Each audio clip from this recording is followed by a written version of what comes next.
THURSGiiiViNGS, where we assess the quirky, eccentric details of homes to see what it's giving.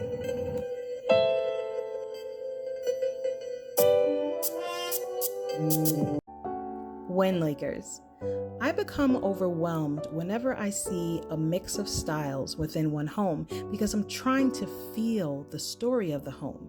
And when I walk in and see mix-match flooring, confusing home styles, outdated parts of the home, other parts updated with ultra-modern styles, and the list goes on, my face stays in a constant frozen frown until I leave. That was the case when viewing this 4,585 square foot property, which I loved from the outside, but made me nervous to see the inside. And when I got inside of this 5-bedroom, 5-bathroom home, the overwhelming feeling slowly crept in. There were 5 to 6 different floor types, in which 3 of them were right next to each other.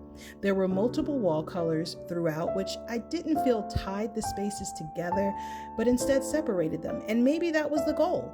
There's nothing wrong with being creative and defining separate spaces, but when the rooms are right next to each other in one space, it would help to make the areas cohesive. So while sitting in one room, you're not overly stimulated looking to the left or right of you.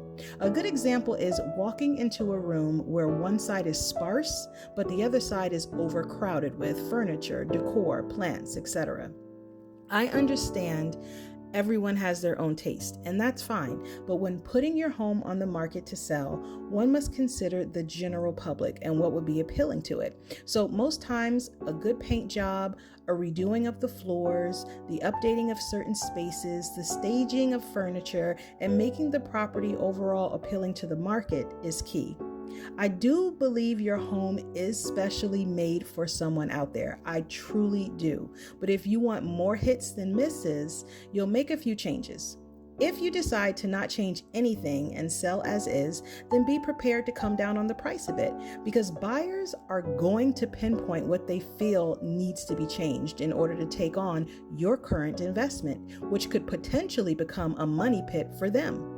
So again, sellers, if you have an eclectic taste where you may incorporate Asian style doors with Spanish tiles, multiple floor shades and textures, a different color for every wall in the house, ultra modern countertops and appliances playing against a 60s, 70s era bathroom and kitchen, you might want to consider hiring a designer to help you pull it all together to ensure your home is ready to sell.